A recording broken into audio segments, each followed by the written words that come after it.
Eleanor Marsh did the only thing a mother could do when the laughter started. She pressed her 5-year-old's face against her shoulder so Lucy wouldn't see it.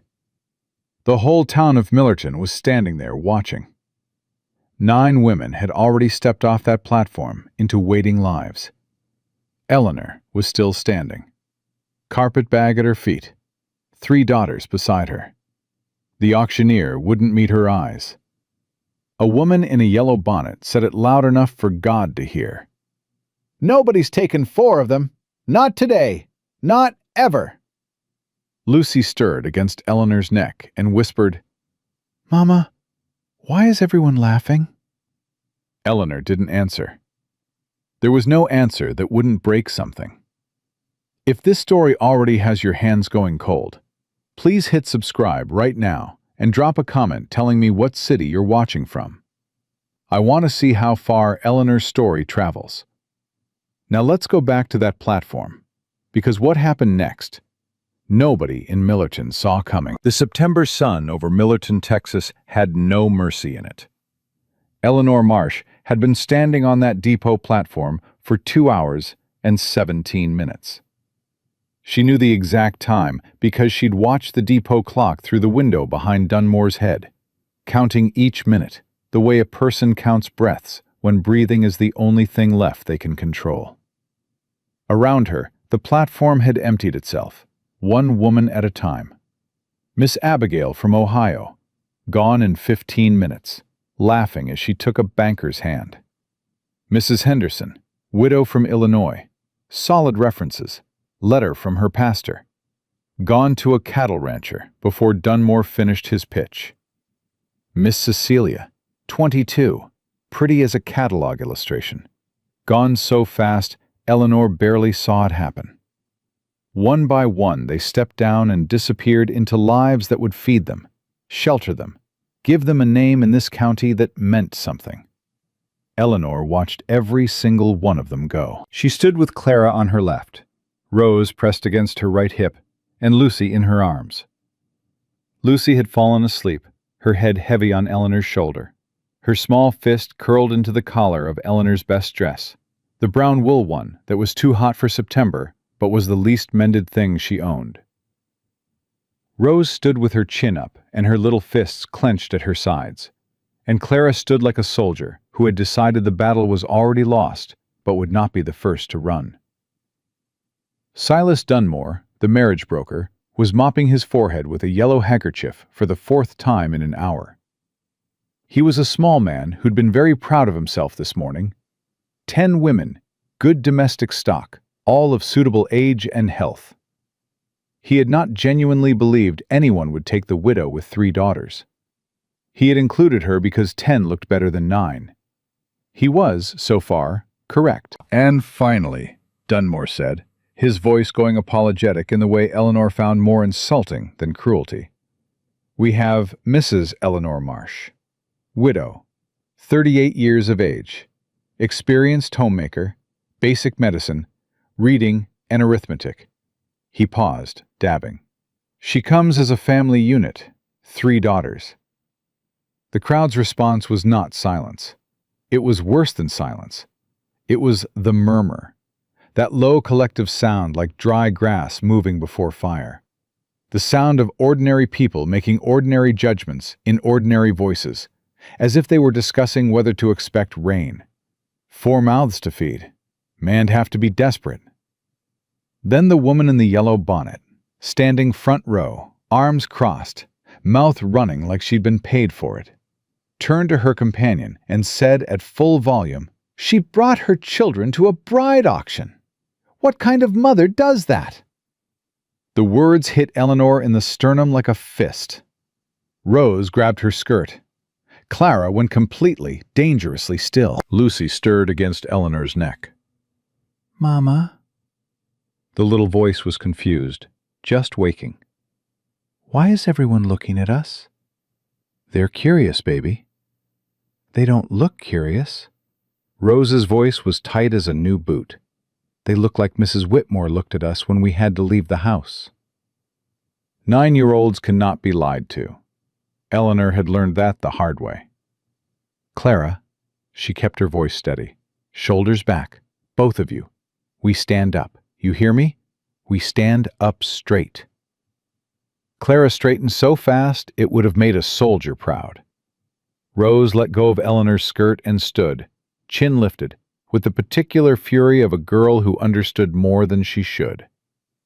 Inside Eleanor's chest, something was pulling apart at a seam she'd been holding together with pure will for 2 years. The dress Harold's sister had called that brown rag when she'd come to take the furniture. $3.40 in her left boot. A letter from a church in Dallas offering temporary housing for women in distress. Her mother's voice in her head saying, "You made your bed," the last time they'd spoken, before Eleanor stopped calling because she couldn't afford the shame on top of everything else. She fixed her eyes on the far end of the street, where the road bent out of sight. She breathed through her nose. She did not let her face move. Dunmore was still talking. About her cooking. About her letter writing.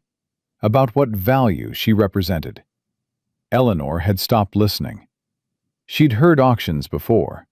She knew how it felt to be inventory. The woman in the yellow bonnet said, not quietly, "Dunmore should be embarrassed bringing her here. This ain't a charity." A man near the back laughed. That was when Eleanor heard the boots. Not running, not hurrying, just walking, steady and deliberate, with the particular weight of a man who expected the ground to hold him, and had never been wrong about it. Something moved in the crowd. Not a parting, not dramatically, just a shifting. The way water moves around a rock that doesn't intend to go anywhere. The man who came through was tall in the way that comes from 20 years of work, not posture. His hat was the color of old dust, pulled low. He moved without looking at anyone, which meant everyone looked at him. He stopped at the base of the platform steps. He didn't look at Eleanor the way the rest of them had, not measuring her deficiencies, not calculating what she'd cost, not wearing that particular expression of pity that's really just relief that someone else's life went wrong, instead of yours. He looked at Clara, her 14-year-old daughter who had her mother's eyes and her father's stubbornness, and 2 years of surviving things children shouldn't have to survive, stared back at the stranger with an expression that said plainly, "I don't trust you, and I won't pretend otherwise." Something moved in the man's face, a recognition. The look of a person who has seen that expression in a mirror. He turned to Eleanor. "That your girls?" Low voice, Texas drawl worn smooth from years of saying as little as possible. "Yes, sir." Eleanor met his eyes. "All 3. He looked at Lucy, drowsy against her shoulder. He looked at Rose, standing like she was ready to take a hit. He looked back at Clara, who hadn't moved an inch. Then back at Eleanor.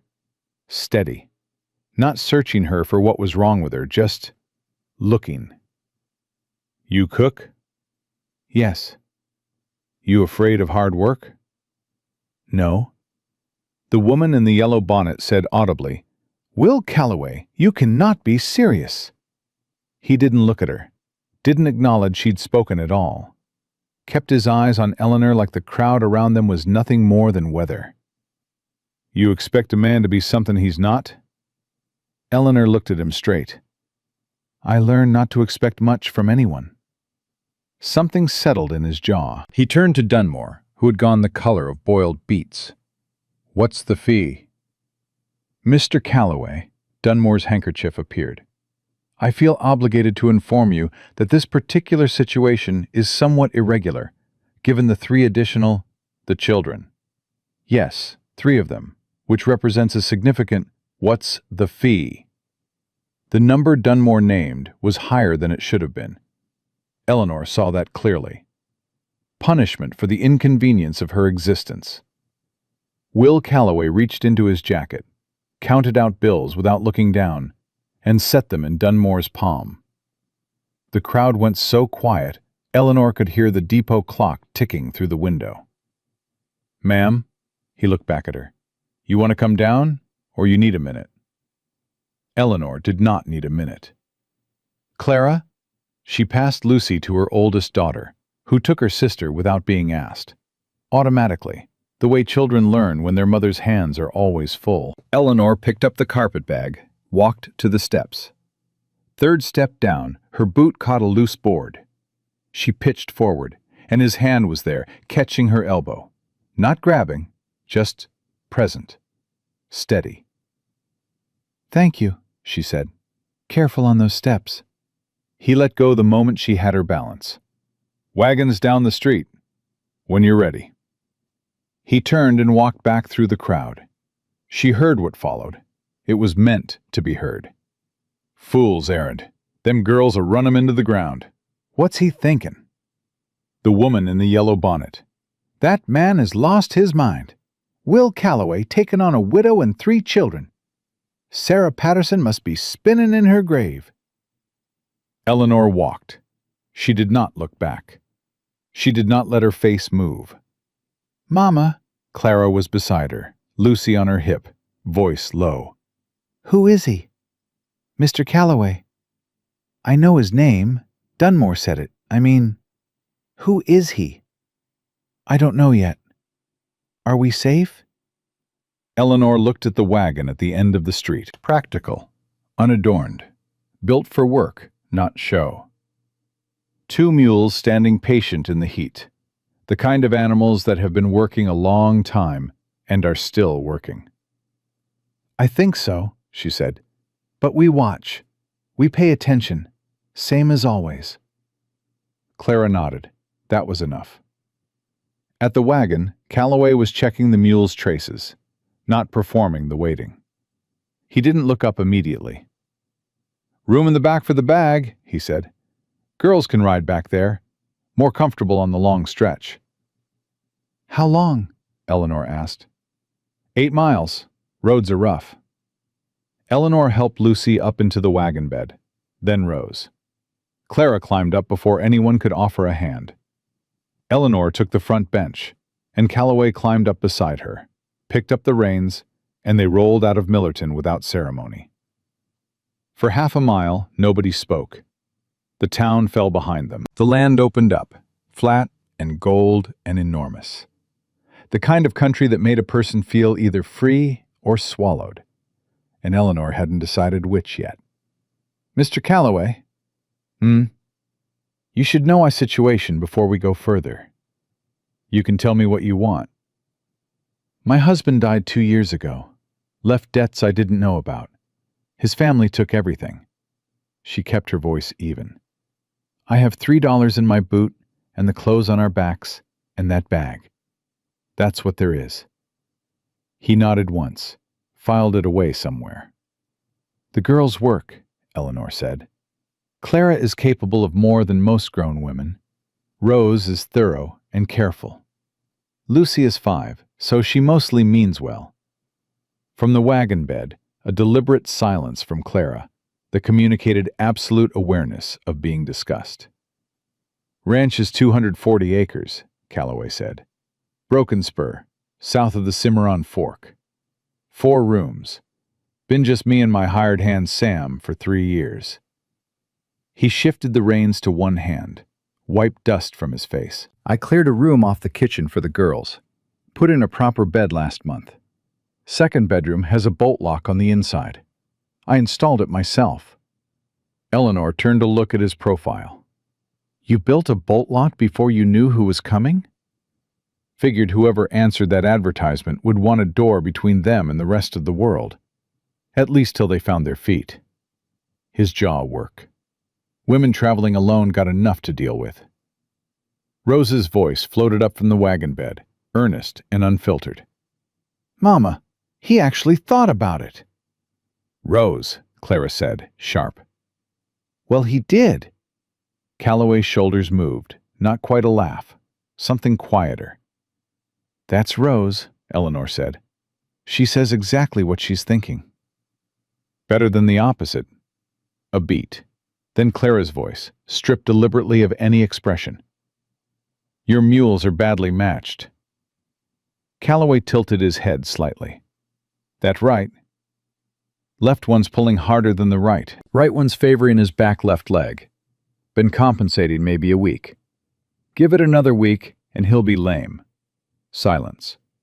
Your grandfather farm? Calloway said. How'd you know?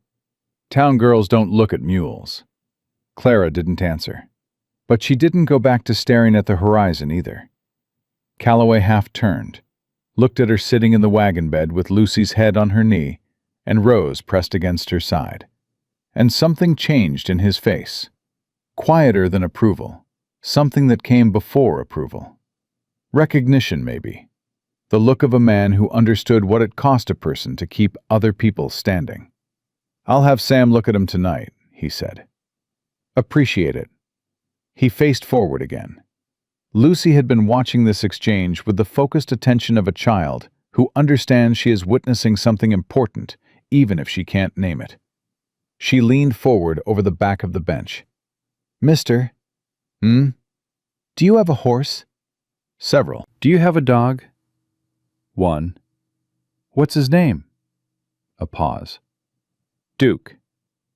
Lucy considered this with great seriousness. What's your whole name again? William Calloway. She appeared to find this unreasonable. That's a lot of name. Can I call you something shorter? Lucy, Eleanor said. It's fine. And something in his voice said it actually was. What did you have in mind? Lucy thought hard. Mr. Will, she announced, because Mr. Calloway is too many words when I need you fast. When would you need me fast? Emergencies, said with the gravity of someone who had survived several. Rose laughed. Real laughter, sudden and unguarded. The first Eleanor had heard from any of her daughters in longer than she could say. Something cracked open in Eleanor's chest at the sound of it. Small, painful, like a window being forced after too long nailed shut. Mr. Will it is, Calloway said. They rode another mile in silence that sat differently than before.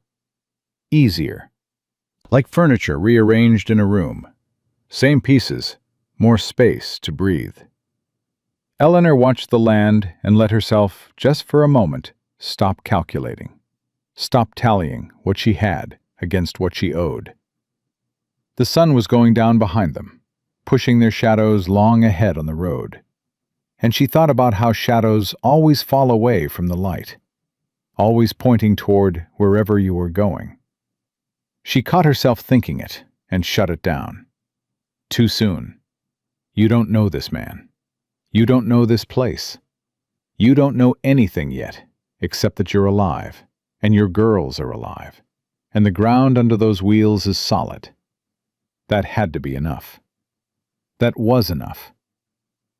They came around a long bend, and the rider was there. Coming at them from the direction of the ranch, deliberate and unhurried, like a man who had time, because time had always done what he wanted. Eleanor felt Calloway go rigid beside her, a full second before she registered why. His right hand moved to the rifle on the seat, not lifting it, just making contact. The rider pulled up hard. Dust rolled forward like a slow wave. He was somewhere between 40 and 50. Silver-threaded hair under a hat that cost more than most men earned in a month. A deputy's badge catching the last afternoon light. He had the kind of smile that stays on a face the way a scar stays. Permanent, present, and the result of something that happened a long time ago that nobody talks about. Calloway! He looked at the wagon, at Eleanor, at the three girls in the back, and his smile adjusted into something that had no warmth in the rearrangement. Heard you went to town for a bride. Didn't expect you'd come back with a whole situation. Deputy Ford. Calloway's voice had gone completely flat. Something you need. Just being neighborly. Ford's horse shifted under him, and he let it, easy and comfortable. A man entirely at home. County surveyor came by your eastern boundary yesterday. Some questions about the old land grant markers. He tilted his head. These things get complicated, especially for a man ranching alone. Not alone anymore. Ford looked at Eleanor the way a person looks at a problem they haven't decided how to solve yet. His eyes moved to the girls, stayed there a beat too long. "No," he said slowly. "I suppose not." He touched his hat brim, technically directed at Eleanor, while his eyes stayed on Will. "Ma'am, welcome to Caldwell County. I do hope you find everything hospitable." He spurred his horse and rode past them without waiting for a response. Eleanor watched him go, felt the way Calloway's hands had tightened on the reins and were now slowly releasing, finger by finger. "Mr. Will?" Lucy's voice had gone small. Even 5-year-olds know when the air changes. "Was that man bad?" Will looked at the road ahead, at the dust settling where Ford had disappeared over a rise. "Not yet," he said, "but we watch him anyway." Clara, in the wagon bed, was tracking the deputy's dust with eyes that missed nothing. Eleanor watched her daughter's hand move, quiet, automatic, to rest on Rose's arm. The same gesture Eleanor made 100 times a day without thinking. The gesture of a girl who had learned, young and hard, that the people you love can disappear, and the only thing between them and the world is you. Eleanor faced forward. The ranch was 2 miles ahead, and there was a bolt lock on a door she'd never seen, and a room that had been cleared before her name was known, and a man beside her who'd answered a child's emergency logic with perfect seriousness. And out there somewhere, behind them now, watching, a man with a badge and boundary disputes and a smile like a scar. She thought about $3 in her left boot. She thought about her mother's door closing soft and final. She thought about the woman in the yellow bonnet, and what kind of mother does that? And how Eleanor had stood on that platform and not broken, not once, not where anyone could see it. She thought about Lucy saying, "Mama, why is everyone laughing against her neck?" And how she'd held the back of that small head and thought, "Not yet, baby, not while I'm standing." "Mrs. Marsh," Calloway's voice, quiet, not looking at her. "Yes?" "What I said about the bolt lock." A pause, long enough to mean something. "I want you to understand, that door is yours. Your space is yours. I don't make promises I can't keep, so I don't make many. But that one, I keep." Eleanor looked at his profile, the jaw like cut lumber, the hands on the reins, steady and sure. "Why?" she asked. "Why any of this? You didn't have to walk through that crowd." He was quiet long enough that she thought he wouldn't answer. "Saw them laughing," he finally said. "Saw you standing." Another pause. "Saw her," he meant Clara, still holding her sisters, chin up, not running. "Recognized it," he said. And that was all. Eleanor turned back to the road. Recognized it. 2 words that held more weight than most speeches. The look of a man who had also, at some point, stood somewhere while people laughed. Who had also decided that standing was the only available option, and stood anyway. The mules plodded on. Ahead, the first shapes of the ranch were coming into view over a rise. Low buildings the color of the earth they'd grown from. A barn. A corral. Smoke from a chimney where someone named Sam had apparently kept things running. "Mama," Rose's voice sliding close. "Are we going to be okay?" Eleanor looked at the road ahead, at the country opening enormous and difficult around them, full of everything uncertain. At the smoke rising straight in the still evening air from a chimney in a house she'd never been inside. At the back of Will Calloway's hands on the reins. "Yeah, baby," she said. "I think we might be." But 2 miles behind them, Deputy Chester Ford had not continued riding toward town. He had stopped on the rise. And he was watching the wagon until it disappeared. Broken Spur Ranch came into view the way honest things do, without announcement, without apology. Just there, solid against the evening sky, low buildings the color of the earth they'd grown from, a barn that had been repaired so many times its wood told the story of every hard winter, a corral with a split-rail fence that leaned slightly east like a man who'd been working since before sunrise. Smoke curled from the chimney straight and thin in the still air. Someone had kept a fire going. Someone had expected them. Will pulled the mules to a stop in the yard and climbed down without ceremony. Before he could come around to the other side, Eleanor was already on the ground. He noticed, but didn't comment.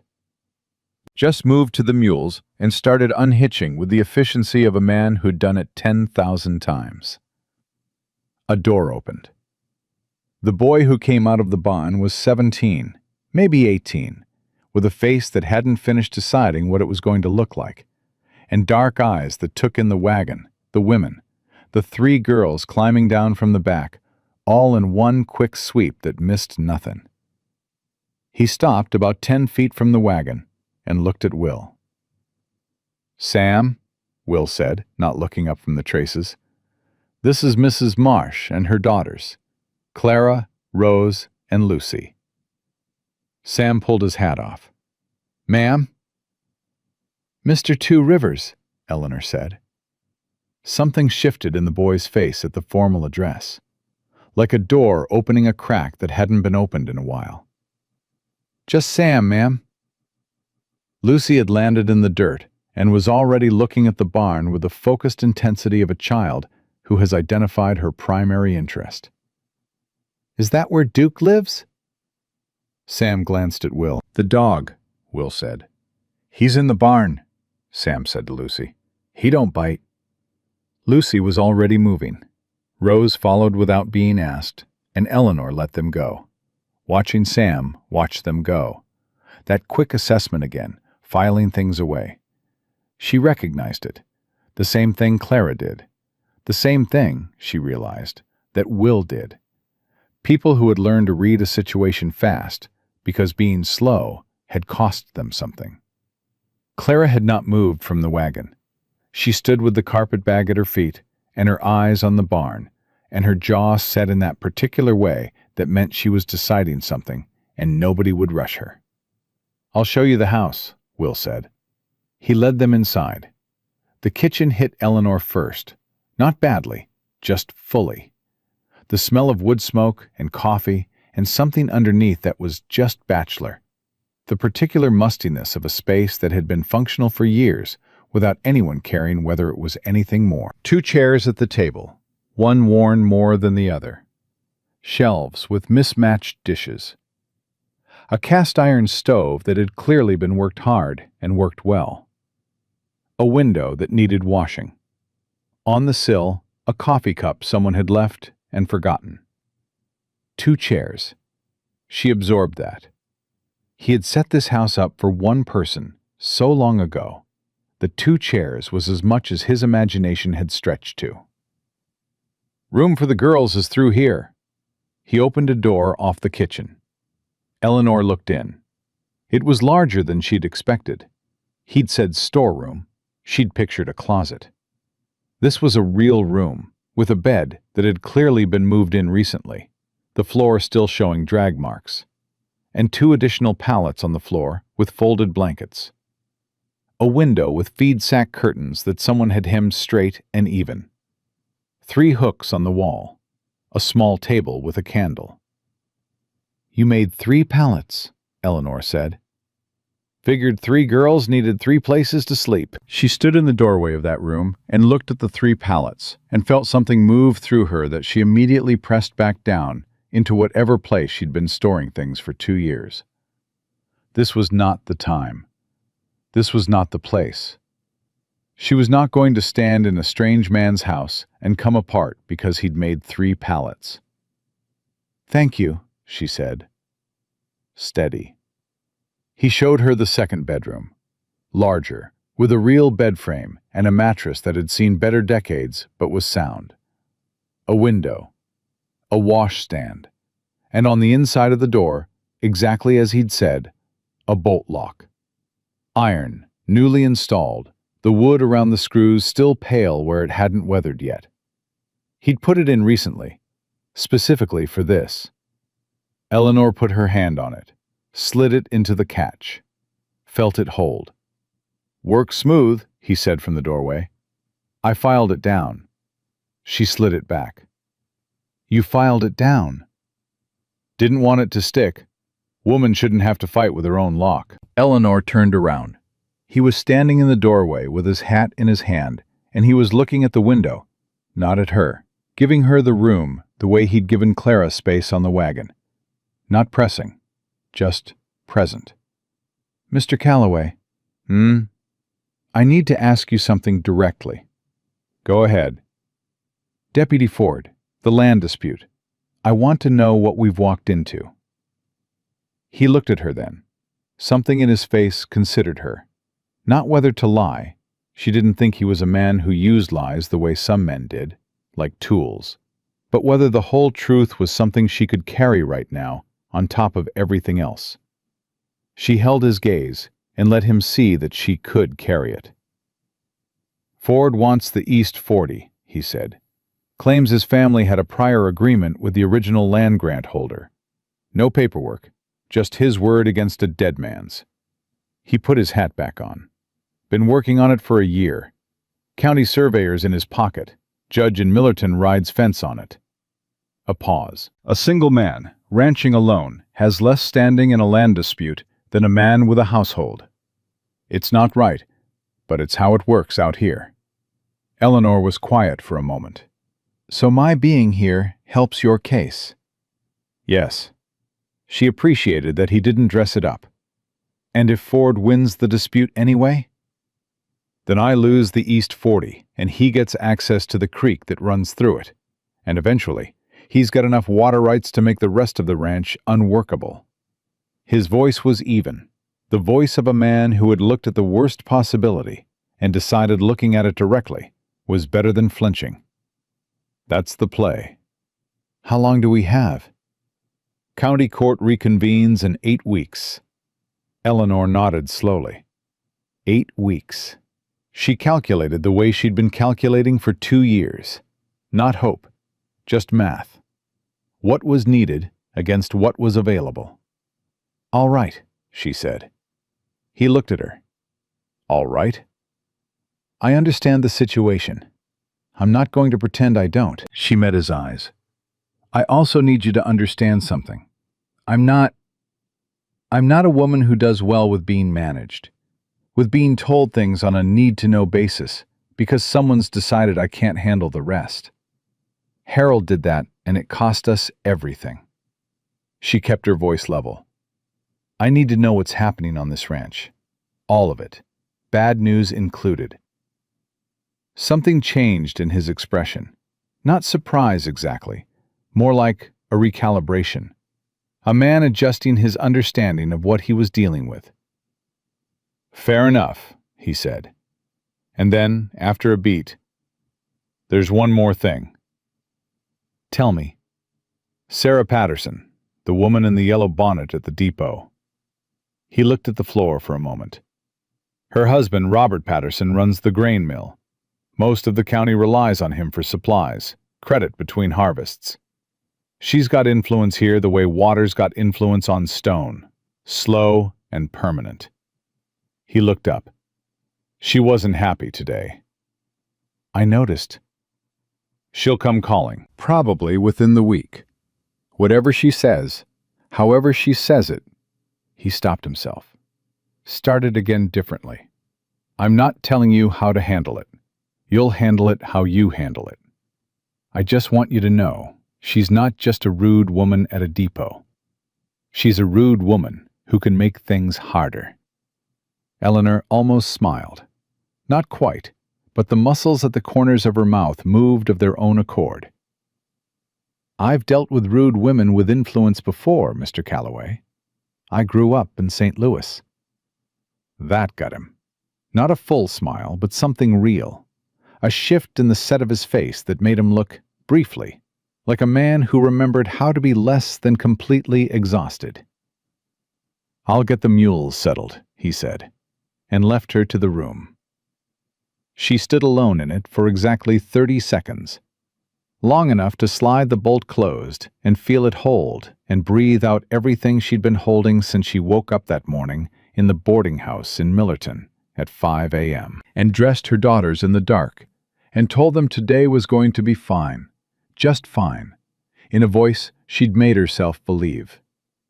Then she slid the bolt back, picked up her bag, and went to find her children. She found Rose and Lucy in the barn with Sam Two Rivers and a dog the size of a small pony, who was tolerating Lucy's enthusiastic examination of his ears with the dignity of an animal that had seen worse. Duke was old, gray around his muzzle, moving careful on his joints. And when Lucy grabbed his face in both hands and announced, "You are the best dog I have ever seen in my life," he simply closed his eyes and leaned into it. "He likes her," Sam said, sounding like this surprised him. "He don't like most people," Will said from behind Eleanor. He'd come in quiet, the way men do who've spent years alone. "He's particular." "Lucy has that effect," Eleanor said. "She decided she liked you, too." Sam looked at the floor and hid something that might have been a smile. Clara was at the far end of the barn, looking at the horses in the stalls, with her arms crossed, and her expression doing the calculation Eleanor recognized. The same one she'd turned on the mules, the same one she'd turned on Will himself, measuring, assessing, deciding what was sound and what wasn't. "That roan's been ridden hard recently," Clara said, not to anyone in particular, just stating a fact to the air. "Had to cover the south fence last week," Sam said. "Cattle got through. His back's sore, right side, under where the saddle sits." Clara still hadn't looked away from the horse. "You should rotate which one you're using." Sam looked at Will. Will looked at Clara. "Can you ride?" Sam asked. "Yes." "She can," Rose confirmed from the floor, where she was now lying on her back, letting Duke sniff her face. "She taught herself from watching. Papa didn't know." "Rose," Clara said flatly. "Well, it's true." Clara finally turned around. She looked at Sam with those dark eyes that had been looking at people and figuring out their weight since she was 12 years old. And Sam looked back at her with eyes that had done the same thing, for reasons Eleanor didn't know yet, but would. "I'm not going to pretend everything's fine," Clara said, in case anyone was wondering. "Nobody was wondering," Sam said. "It's pretty clear." "Good. Then we understand each other." "I reckon we do." They regarded each other for a moment. Two young people who had both learned early that the world was not soft, and had each built their own particular armor against it. And some wordless negotiation occurred that Eleanor couldn't follow, but recognized. The beginning of something that was not yet trust, but was not hostility either. The first foundation stone.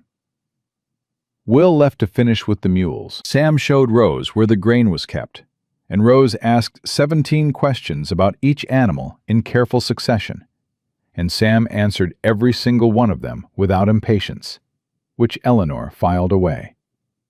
A boy who was patient with 9-year-olds asking about horses was a boy who had not been hardened all the way through. Eleanor went back to the kitchen and stood in front of the stove and looked at it like it was a problem she was going to solve. She found salt pork in the smokehouse, exactly where Will had said it would be. Beans in a marked bin, cornmeal in another, a crock of lard, dried onions on a string. Not abundance, but sufficiency. The careful stockpile of a man who planned ahead and didn't waste. She built up the fire the way her mother had taught her, the way that same woman had later closed a door in her face. And she set beans to soak and salt pork to render, and cornbread to rise, and let the work do what work had always done for her. Organize the chaos in her chest into something with a shape she could manage. She didn't hear Will come back in. He was quiet the way the house was quiet, like he'd learned its particular silences and moved inside them. She only knew he was there when she turned to get the salt and he was at the wash basin, scrubbing the day's work from his hands. They worked around each other without speaking, and it was not uncomfortable. That itself was something. Eleanor had expected awkward.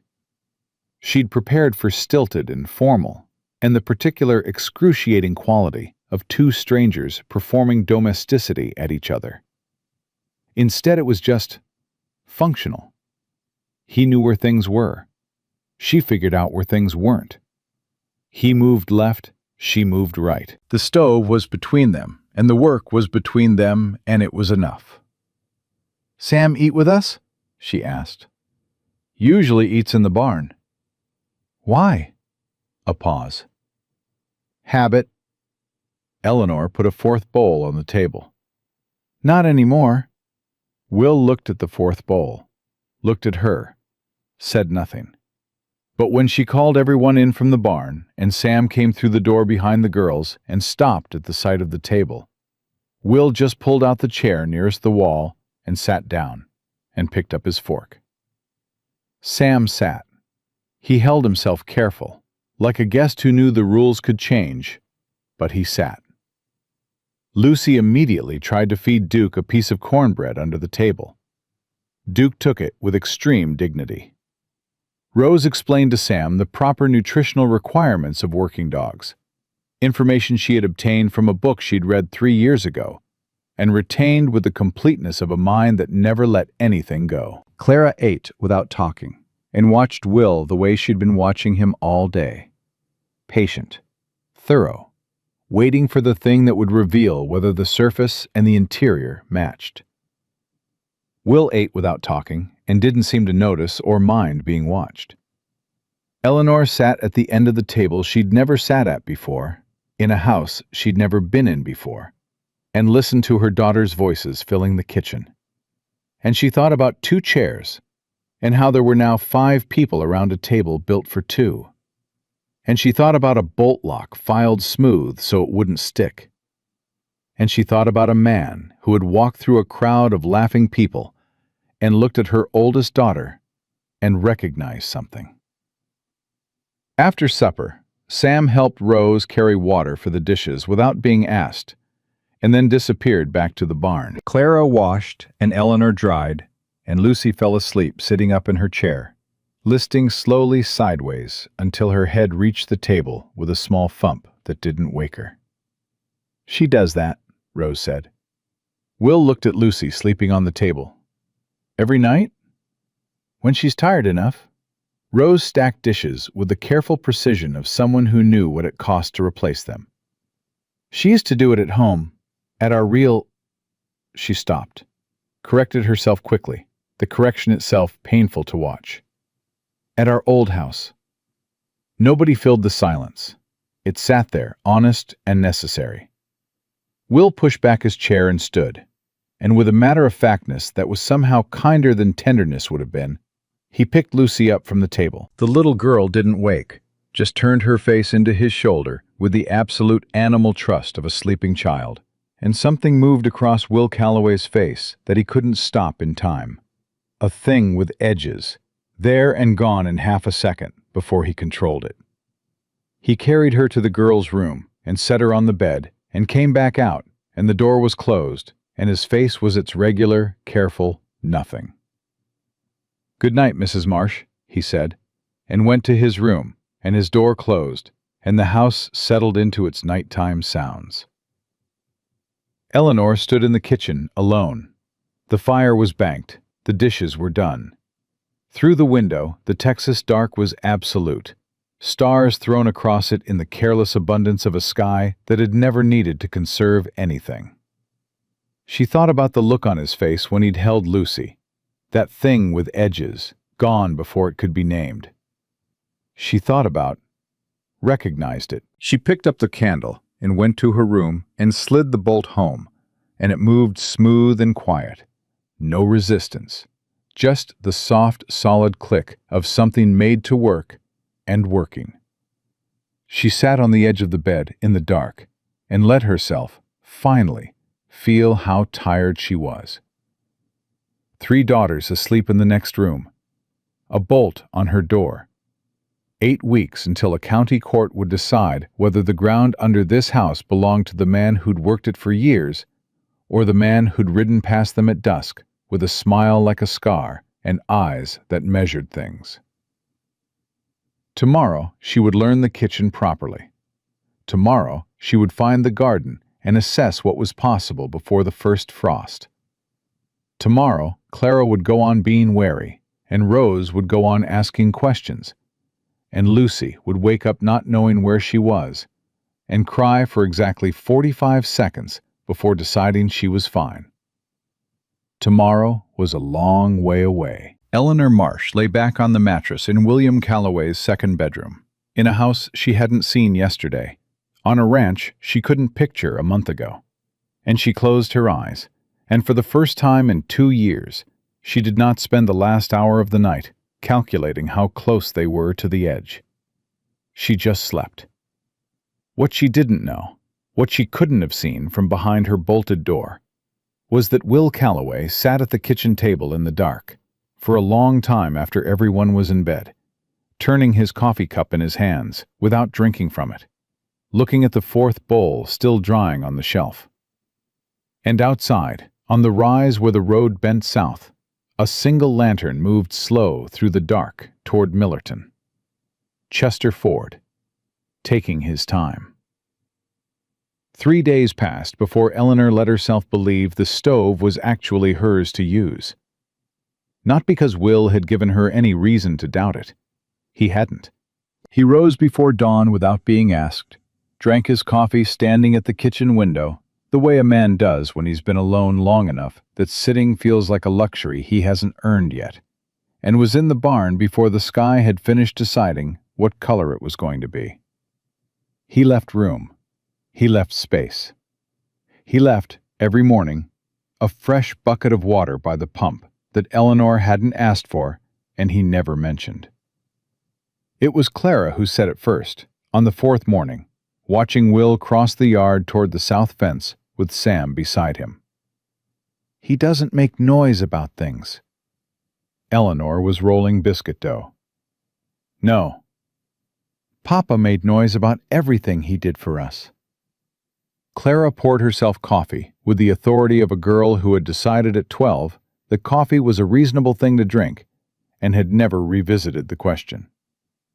"Like we were supposed to keep track." Eleanor kept rolling. "Your father loved us." "I know." Clara drank her coffee. "I'm just saying, this one doesn't keep score." It was the most Clara had said about Will Calloway in 4 days, and Eleanor filed it away in the place where she kept the things that mattered.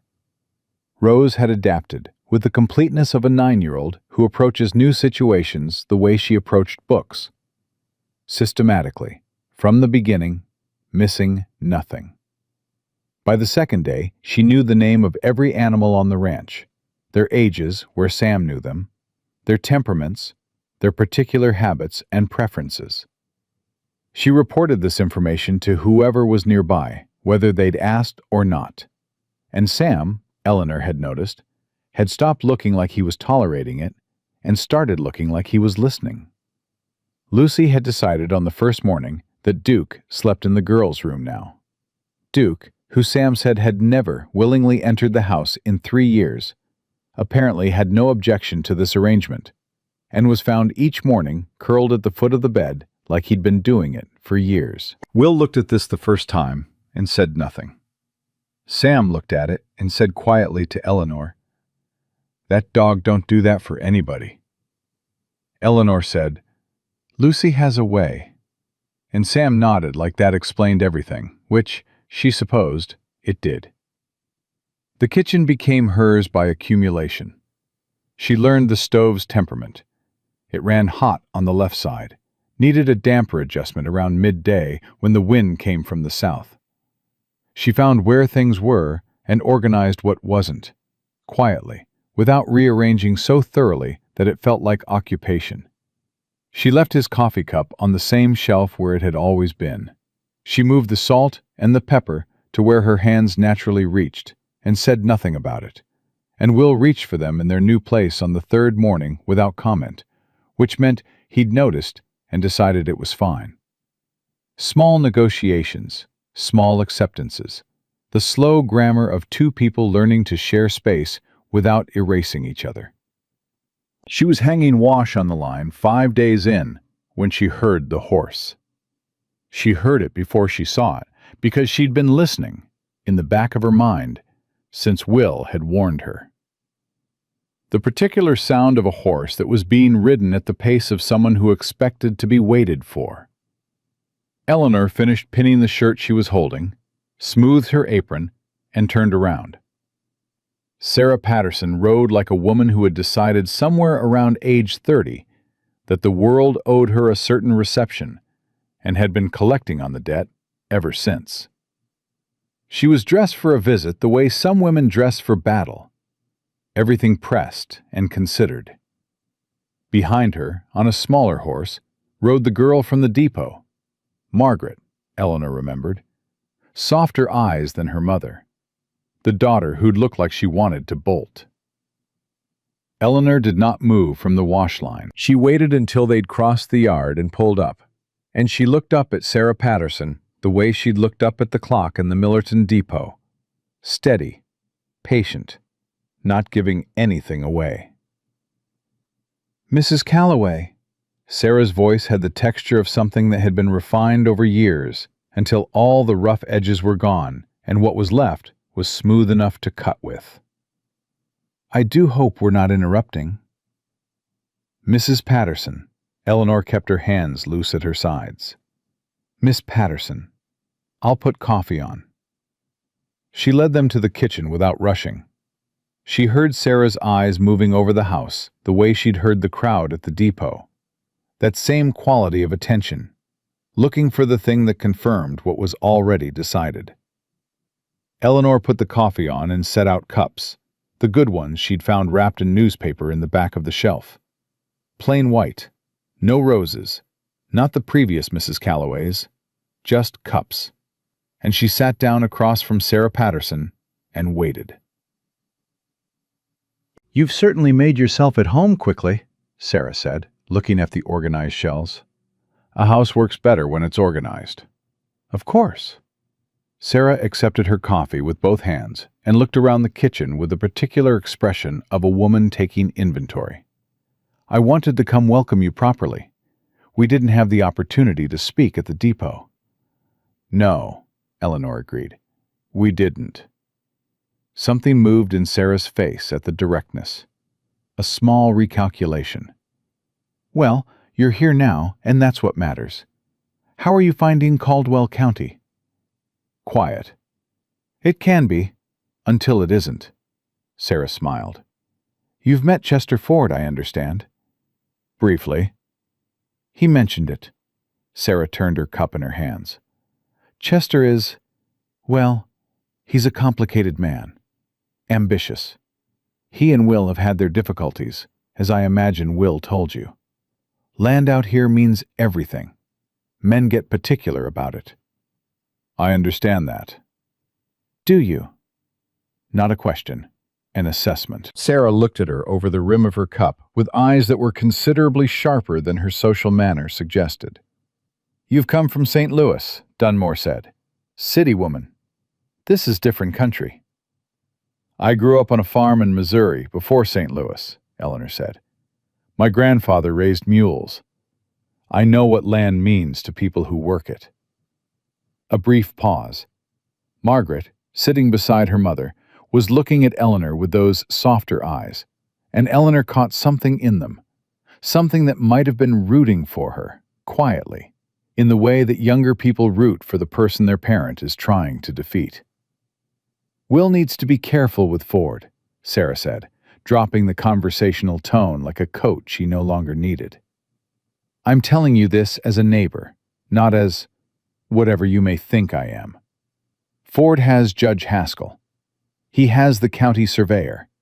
He has patience, which is the most dangerous thing a greedy man can have. A man ranching alone, even a good man, has limited options when the law is arranged against him.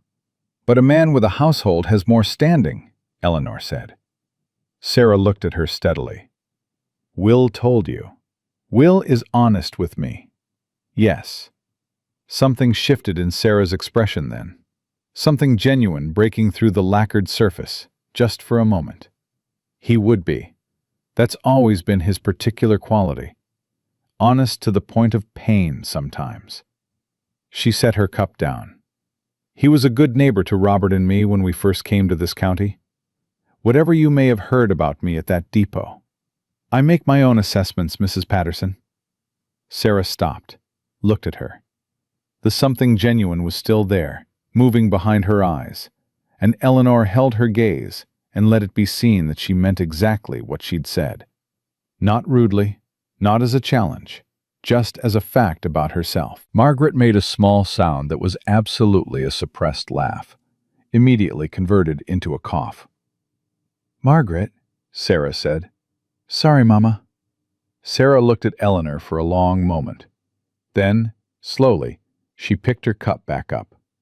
The Ladies' Aid Society meets the first Thursday of the month, she said, in a tone that was several degrees warmer than it had been.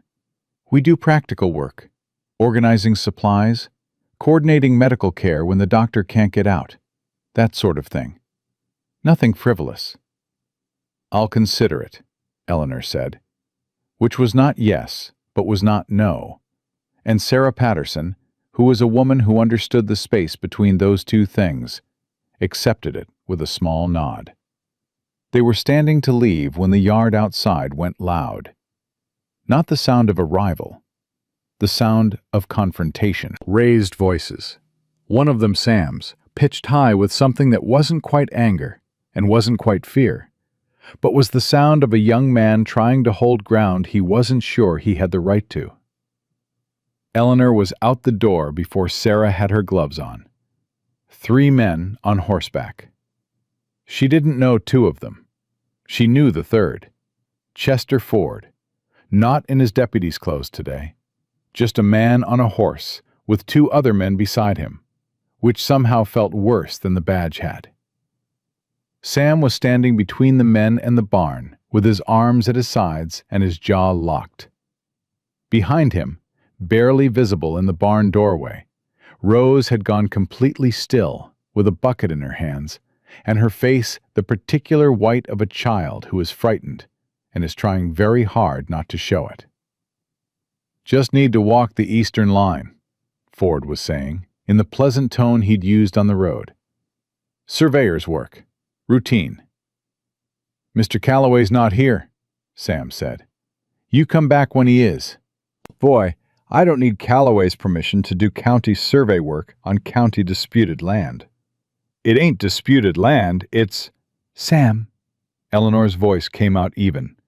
She walked across the yard and stopped beside him, and did not look at Ford's men, just at Ford. Deputy Ford. Ford's eyes moved to her. That smile, present and meaning nothing. Mrs. Calloway, didn't expect to see you out here. This is my home, Eleanor said. I'm generally out here. Of course. He tilted his head at Sam. Your boy here's being territorial about routine survey work. He's doing his job, Eleanor said, which is what Mr. Calloway pays him for. Mr. Calloway's in the south pasture. If you'd like to speak with him about access to the eastern boundary, you're welcome to ride out and ask him directly. A pause.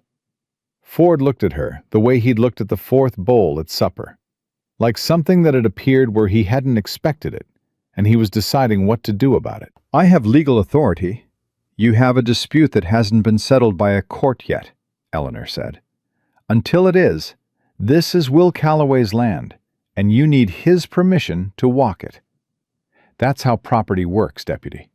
I imagine you know that. The smile didn't leave his face. It just thinned down to something with less room in it. You've been here less than a week. Long enough.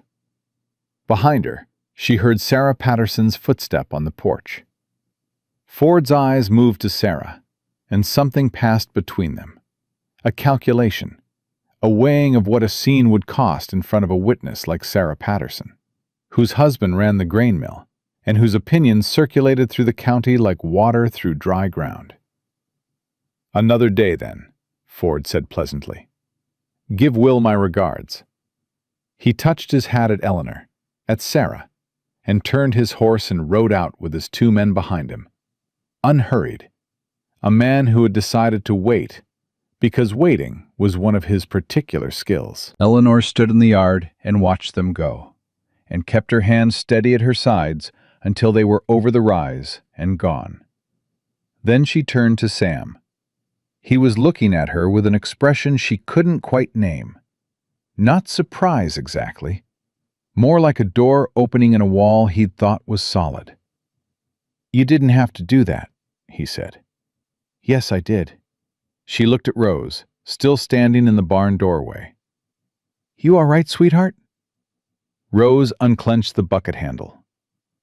"I wasn't scared," she said, in the voice of someone who absolutely had been. "I know," Eleanor said. She heard Sarah Patterson come down off the porch behind her. She turned. Sarah was pulling on her gloves with deliberate movements, her face doing something complicated.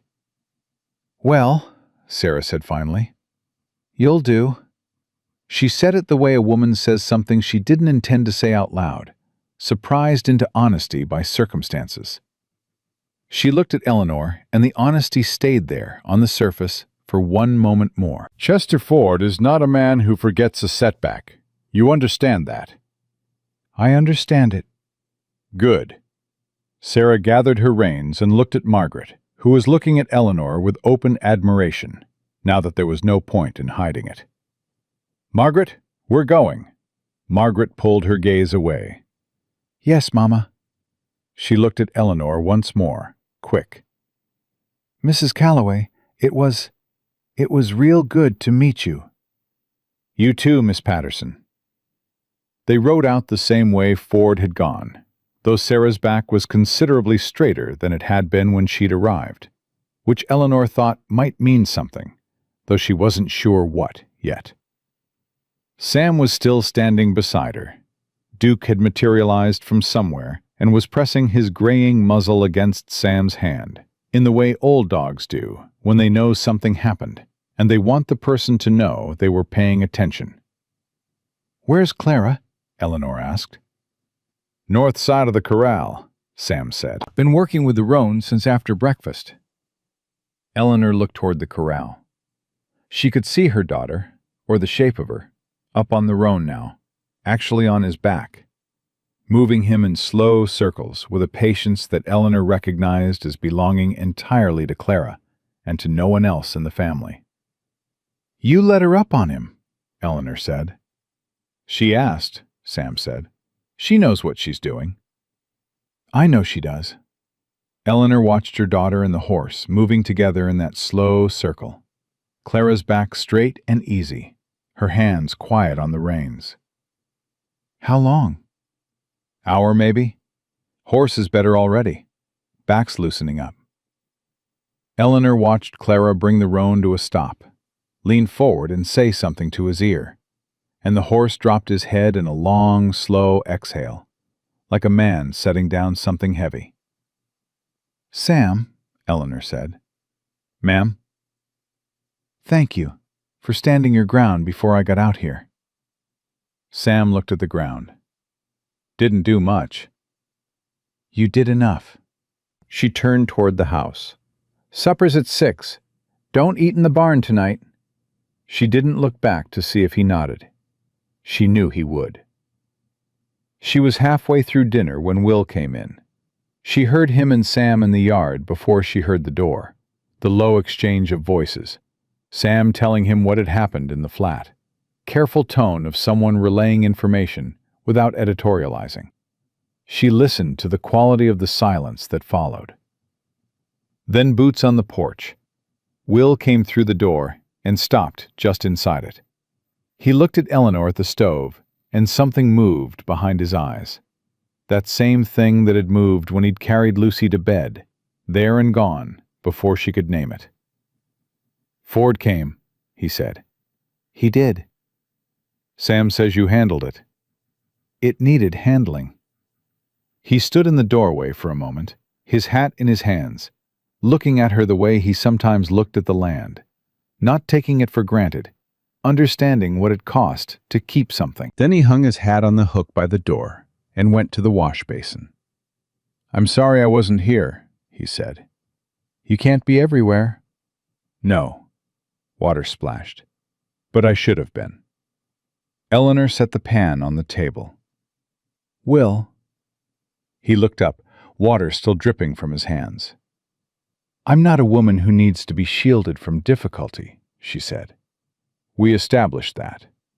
But I'm a woman who needs to know that when something like that happens, you're going to be standing next to me, not apologizing for not having prevented it." He held her gaze, looked at her the way he'd looked at her on the depot platform, not searching for what was wrong with her, just looking, seeing. "Next time," he said, "I'll be standing next to you." "Good," she said. "Sit down.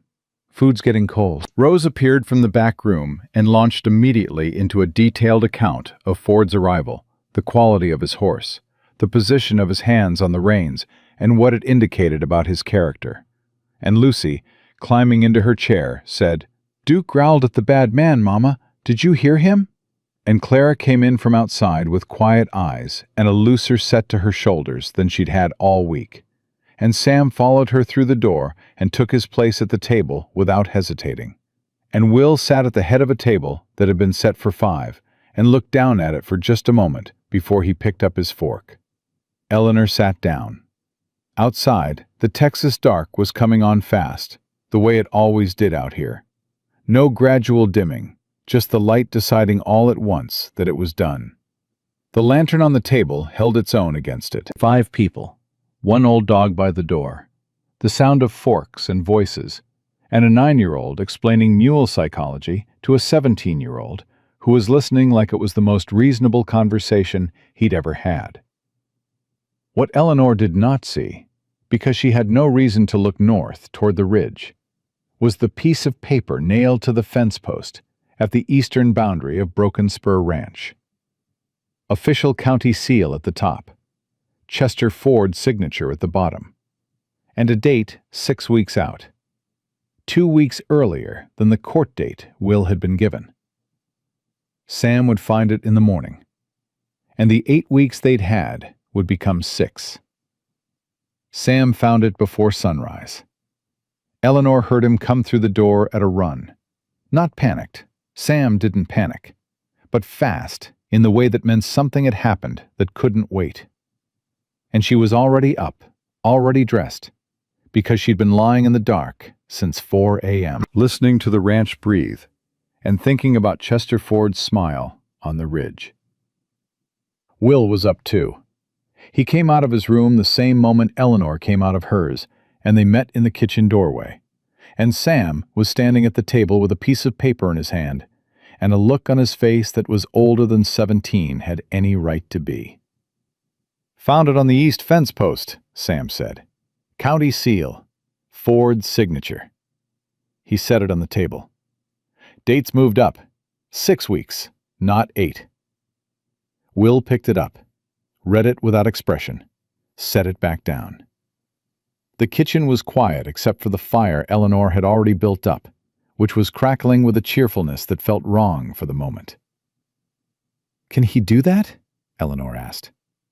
"Apparently he can."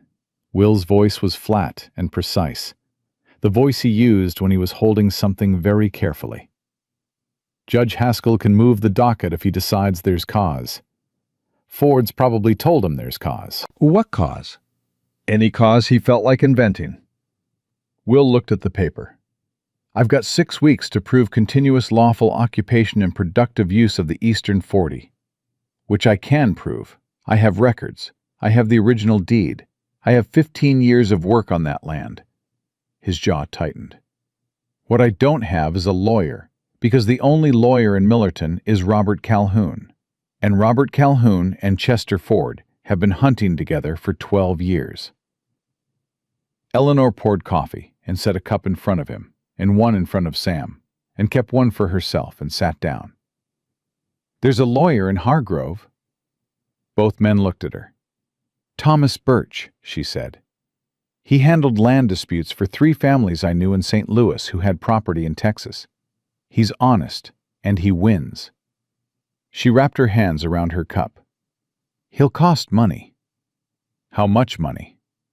"More than you have on hand, probably." She met his eyes. "I have a brooch, my mother's. Gold with a small garnet. I kept it because it was the one thing Harold's family didn't know about." She said it straight. No drama, just the arithmetic of survival. "It's worth $40, maybe $50 to the right buyer." Will looked at her for a long moment. The fire crackled. Sam was very carefully looking at the table. "No," Will said. "Will?" "No." His voice wasn't harsh. It was something worse. Certain. "I'm not taking your mother's brooch." "It's not taking, it's Eleanor." He said her name the way he said the names of things that mattered, direct and without decoration. "No." She looked at him. He looked back at her with those steady eyes, and she recognized, with a frustration that was not entirely uncomplicated, that this was a line he'd drawn, and he'd drawn it before she'd even finished the sentence. "Then how?" she said. "Patterson," Sam said quietly. Both of them turned to him. The boy was still looking at the table, but his jaw had that set quality that meant he'd been thinking about this since he'd read the notice in the cold dark by the fence post. "Mr. Patterson runs the mill," Sam said. "Half the county owes him credit. If he tells Judge Haskell that moving this court date is bad for county stability, Haskell listens. He always has." Sam looked up. "Mrs. Patterson came here yesterday. She warned Mrs. Calloway about Ford. That means she's already thinking about which side she's on." Eleanor thought about Sarah Patterson's face when she'd said, "You'll do." The honesty that had broken through the lacquered surface for that one unguarded moment. The way she'd looked at Eleanor, standing her ground in the yard against Ford. "You'll do." Not a compliment exactly. More like a verdict. "I'll go see her," Eleanor said. "I'll go," Will said. "No." Eleanor shook her head. "She doesn't need you to come ask for help. You've been neighbors for years, and you've never asked her for anything. And if you walk in there now, it looks like desperation. She needs to feel like she's choosing it." She looked at Will. "Let me go. Woman to woman. She'll listen different." Will's hands were flat on the table. She could see him working through it. The pride of a man who had managed his own problems for 15 years, running up against the practical intelligence of someone who understood that managing your own problems sometimes meant knowing when to let someone else carry a corner. "She already respects you," Sam said to Eleanor. "I saw it. When you faced Ford down in the yard, she saw what you did." The kitchen went quiet again, but it was a different quiet than before. The kind that comes when a decision is being made that nobody's quite said out loud yet. Will looked at Eleanor. Something in his face was doing the things she'd noticed it doing more frequently over these past days. That slight shift of a man who had been entirely self-sufficient for 3 years, slowly, reluctantly, and with considerable internal resistance, finding that self-sufficiency have a limit he hadn't known was there. "All right," he said, "but not alone. I'll drive you." "Fine," Eleanor said. "After breakfast." She stood up to start it, and that was when she heard Rose. Not a call, not a cry, just a sound, small and confused from behind the girl's room door. the particular sound of a child waking up wrong. Eleanor was moving before she'd consciously decided to move, and when she pushed open the door, Rose was sitting up in the middle pallet, with her eyes open and her face flushed in a way that had nothing to do with sleep warmth. Eleanor put her hand on Rose's forehead. The heat hit her palm like touching the stove. "Mama," Rose said, and her voice was wrong, thick, distant, like she was talking through water. "I'm here, baby." Eleanor kept her hand on Rose's forehead and looked at her eyes. Glassy, pupils slow. She pressed 2 fingers to the glands under Rose's jaw, felt them swollen and hard. She looked at Rose's throat, tipped her chin up gently. The back of Rose's throat was red as a wound. Eleanor stood up and turned around. Will was in the doorway. She hadn't heard him follow her. "Fever," she said. "Bad one. Started in the night." She was already moving to the washstand, wringing out the cloth in the basin. "I need the coldest water you can get me, and I need to know if there's willow bark in this county." "Sam," Will said. That was all. She heard Sam's boots on the floor, then the door, then running. She turned back to Rose and pressed the cool cloth to her forehead, and Rose made a small, miserable sound and leaned into it. "Clara." Eleanor looked at her oldest, who was awake now, sitting up on her pallet with Lucy pressed against her side, both of them watching with identical expressions of careful, controlled fear. "Take Lucy to the kitchen. Keep her there. Make her breakfast." "Is Rose going to be okay?" Lucy asked. Her voice was very small. "Rose is going to be fine," Eleanor said, in the voice she'd practiced making true by saying it. "But I need you to stay with Clara. Can you do that?" Lucy looked at Rose, at her mother, at Rose again. Then she climbed to her feet and took Clara's hand and went. Clara paused in the doorway. "What do you need?" "What I told Sam, and if there's anything in this county that passes for a doctor." "Doc Hensley in Millerton," Will said from behind her. 20 miles. "Is he any good?" A pause that told her something. "He's what there is." "Send Sam for him after he gets the water. But Sam rides fast." Eleanor was already pulling the blanket off Rose, who protested weakly. "I know, sweetheart. I know it's cold. We need to bring the heat down first." Will came in and crouched beside the pallet. He looked at Rose with the direct, assessing look Eleanor had come to recognize. The same way he looked at everything on this ranch, finding what was true about it without flinching. Rose looked back at him with her glassy eyes and said, in her thick, faraway voice, "Mr. Will, your dog is on my feet." Duke was indeed pressed against Rose's feet. He had apparently been there all night, and he looked up at Will with the expression of an animal who had decided his post and would not be moved from it. Something crossed Will's face. He put his hand briefly, lightly, on Rose's hair. "Duke knows what he's doing," he said. "You let him stay." Rose closed her eyes. "Okay." Sam came back with cold water and willow bark he'd found in the barn stores. Left over from a horse treatment, he said.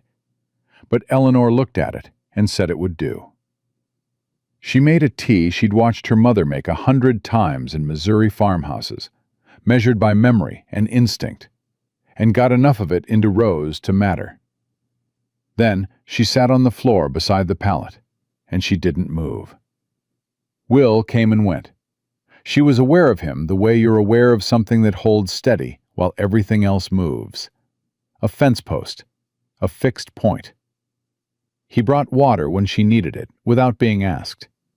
He kept the kitchen running, which meant he kept Clara and Lucy fed and occupied, which was its own particular kind of help, because Eleanor could hear Lucy's voice asking questions at a volume that suggested she was frightened and was managing it by talking.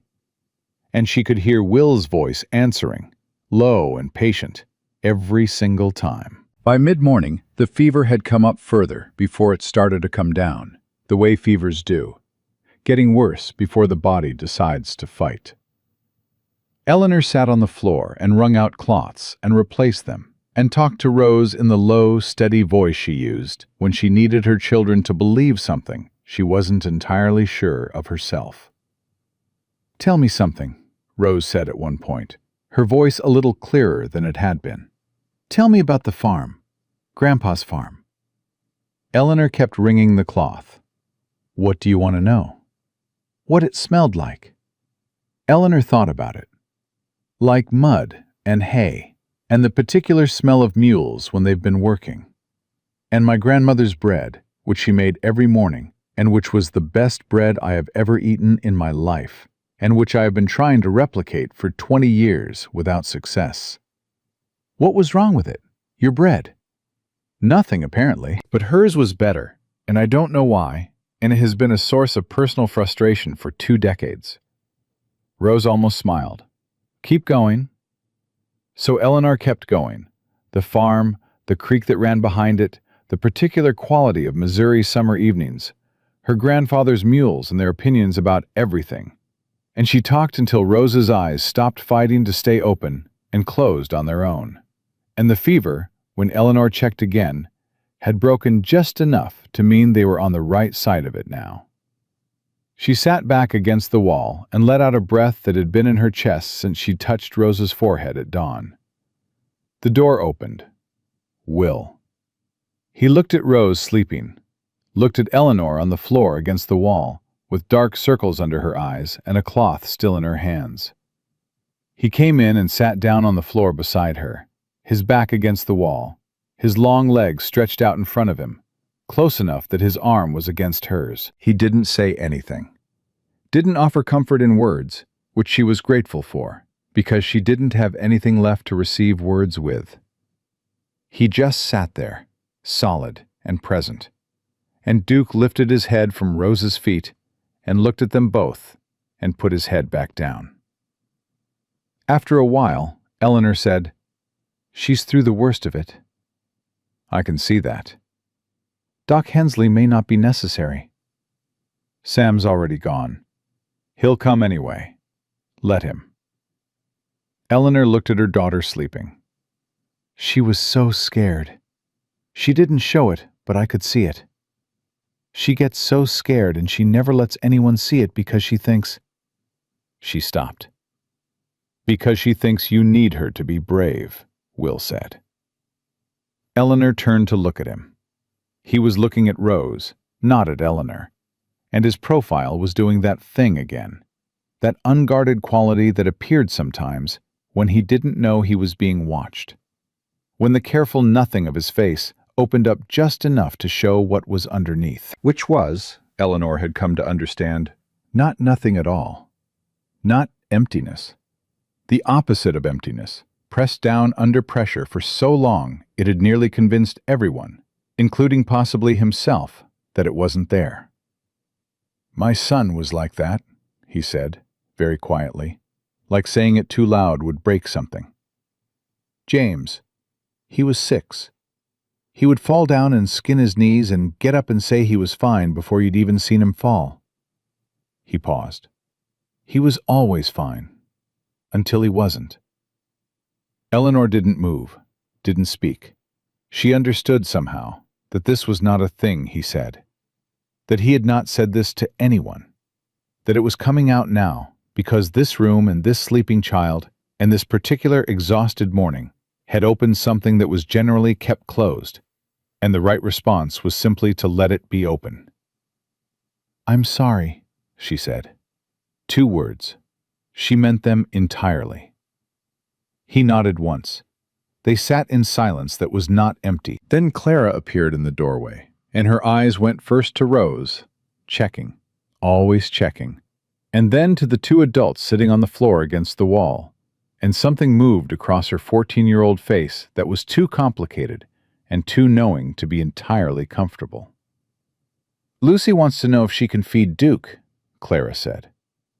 "Duke's working right now," Will said, without moving. "Tell her she can feed him at supper." Clara looked at them both again.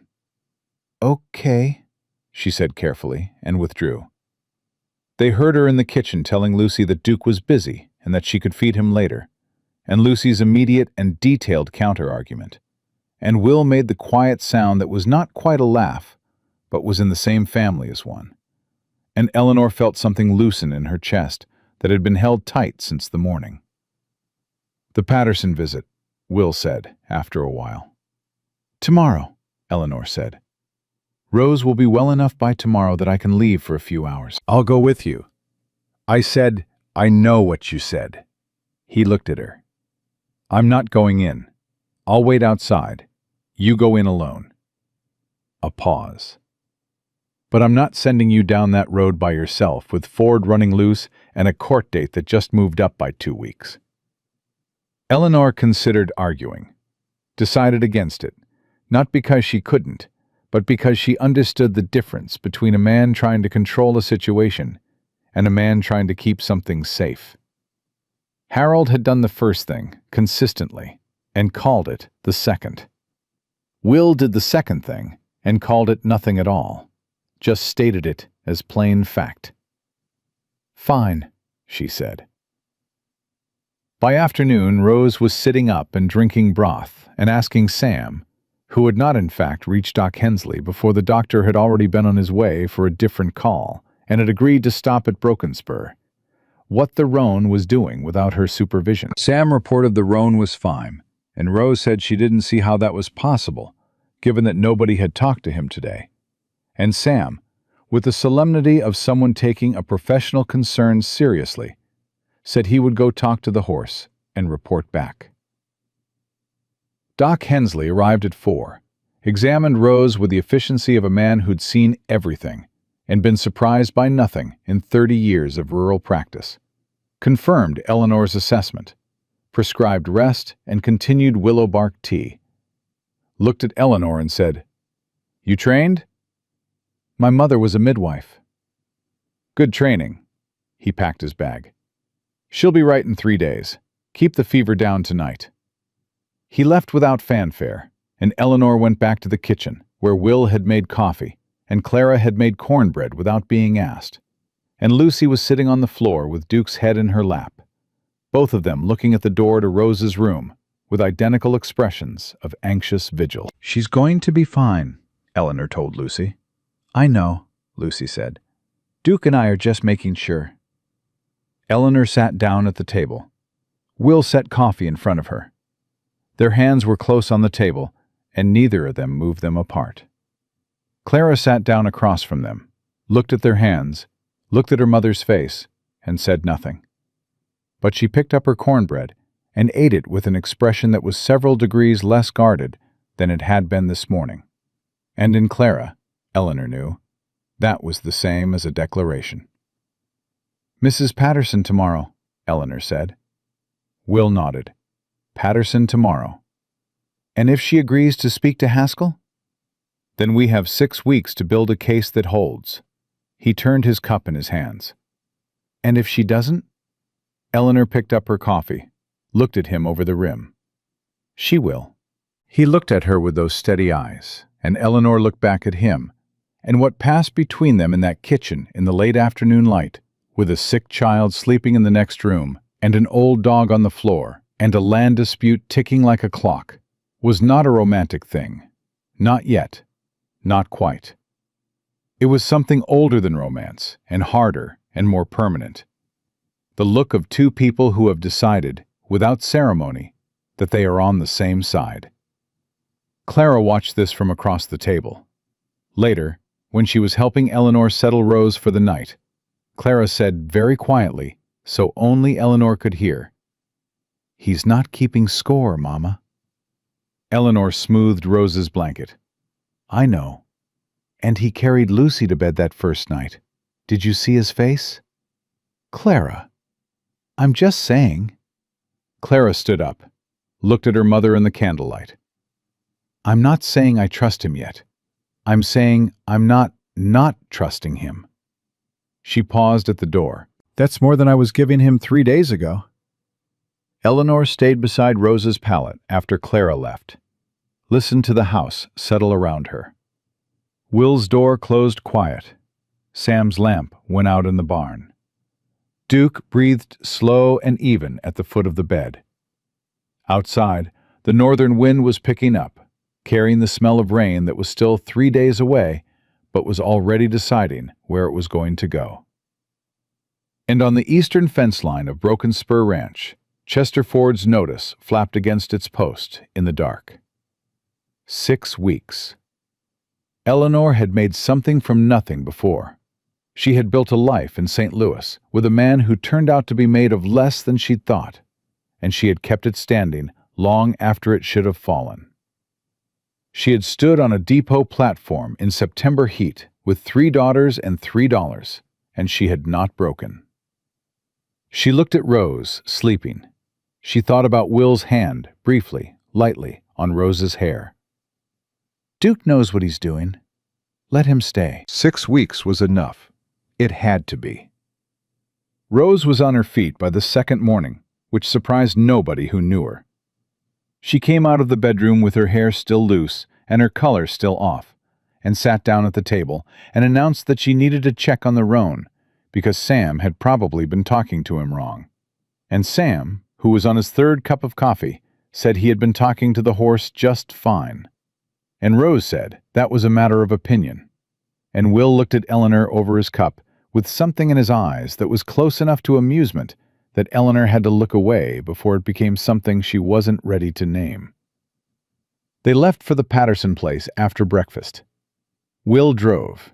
Eleanor sat beside him on the bench the way she'd sat on the first day, except nothing about it felt like the first day. The road was the same road, the mules the same mules, the right one moving better now that Sam had treated the sore leg, which Eleanor noticed and did not mention because she understood by now that Will did not require acknowledgement of things that had simply needed doing and been done. The land was the same land, but the woman sitting on that bench was not the same woman who would come down those depot steps and nearly pitched into the dirt. She thought about what she was going to say to Sarah Patterson, and she thought about it quietly, without sharing it. And Will drove without filling the silence, which was one of the things she had come to value about him, with a directness that was still new enough to be slightly uncomfortable. He pulled up outside the Patterson place and stopped. "I'll be here," he said. Eleanor climbed down. At the door, she stopped and looked back at him. He was watching her with those steady eyes, hat pushed back slightly, reins loose in his hands, and the morning light was doing something to the angles of his face that she didn't have time to examine. "Will," she said. When this is over, when we've been to court and Ford's been dealt with and things are settled." She paused, finding the words with the care she gave to everything that mattered. "I want to talk about what this is, between us, what it's becoming." He looked at her. The reins were very still in his hands. "So do I," he said. She went inside. Sarah Patterson received her in the front room with a precision that told Eleanor she had been expected, or at least anticipated. The good cups were already out. The coffee was already made. Margaret was not present, which meant Sarah had sent her elsewhere, which meant this was a conversation Sarah had decided to have without an audience. Eleanor sat down and set it straight. "Ford moved the court date up 2 weeks. We have 6 weeks. Will has the deed and 15 years of records and the truth on his side. But the lawyer in Millerton is Ford's man, and the judge rides fence. He needs someone to tell Haskell that destabilizing Callaway land is bad for the county." She looked at Sarah. "Your husband's opinion carries weight with Haskell. You know that." Sarah was quiet for a moment. She turned her coffee cup in her hands with the deliberate movement of a woman thinking through something she'd already partially thought through. "Chester Ford has been useful to Robert's business interests in the past," she said. "Robert is not eager to make an enemy of him. I understand that. Do you understand that what you're asking could cost my husband contracts, supply arrangements? That Ford has enough influence with the eastern ranchers that if he chose to, he could make things very difficult for the mill. Yes, Eleanor said. I understand all of that. Sarah looked at her. And you're asking anyway. I'm asking because it's right, Eleanor said. And because you already know it's right. You knew it before I came through that door. She kept her voice even and her eyes on Sarah's. You warned me about Ford. You came to Broken Spur when you didn't have to. You watched me stand in that yard, and you said I'd do. She paused. You're not a woman who goes to the trouble of assessing someone she's already decided against. The room was very quiet. A clock ticked on the mantelpiece. Somewhere in the house, a door opened and closed. Sarah set her cup down. Robert is going to be unhappy with me, she said. Not a refusal, a calculation being completed out loud. Probably, Eleanor said. He'll come around. Sarah looked at the window. Something in her face was doing the complicated thing Eleanor had glimpsed at the depot, at Broken Spur. That quality of a woman who had made herself into a certain shape over years and was now discovering, with some surprise, that the shape was not the only one available to her. He always does when I'm right, and he's had time to see it. She looked back at Eleanor. I'll speak to Robert tonight. He'll go to Haskell tomorrow. Eleanor breathed out. Thank you. Don't thank me yet. But Sarah's voice had something in it now that hadn't been there the first time they'd sat across from each other. The beginning of something that might, over time, become the kind of plain, honest regard that Eleanor had not had from another woman since before St. Louis, since before everything fell apart. Ford won't give up the Eastern 40 easily, just because Haskell slows him down. He'll look for another angle. I know. You'll need to be ready for it. I'm ready for it, Eleanor said. I've been ready for things like Ford my whole life. I just didn't always have the ground under my feet when they came. Sarah looked at her for a long moment. Then she said, with the careful honesty of someone who does not offer things easily and means it when she does. For what it's worth, Mrs. Calloway, what you did in that yard, that was not nothing. That was the kind of thing that people in this county remember. Eleanor stood and held out her hand, and Sarah Patterson shook it. And it was not a social gesture.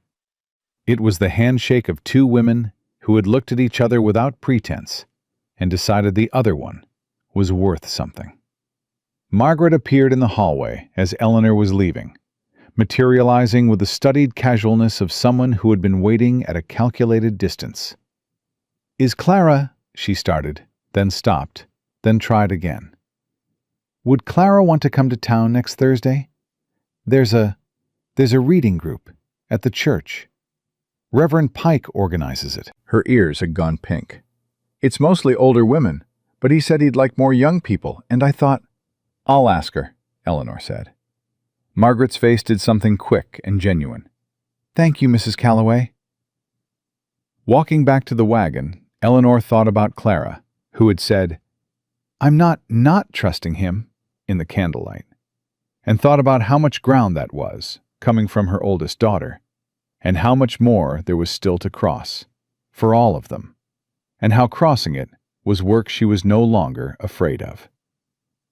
Will saw her face when she climbed up beside him, and knew without asking. Patterson will speak to Haskell, she said. He nodded once, slow, released a breath she hadn't seen him holding. All right. They drove back through the morning that had opened up golden and wide around them, and Will said, after a mile, You know this doesn't end it. Ford'll look for another way. I know. He's patient. So am I. Will looked at her sidelong. That shift in his face, the one she'd been watching accumulate across these weeks, was fully present now. No longer something glimpsed and gone, but something that had decided to stay. Yeah, he said quietly. You are. The 6 weeks that followed were the hardest and the clearest of Eleanor's life. Robert Patterson went to Haskell.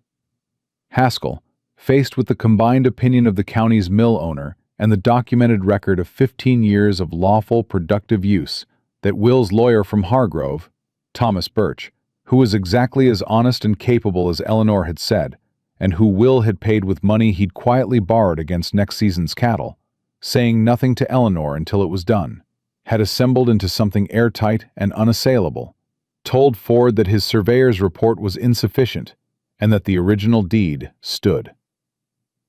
Ford did not take it quietly. He filed a counterclaim. Birch answered it. He went to a second surveyor. Birch produced 3 witnesses to the original boundary markers.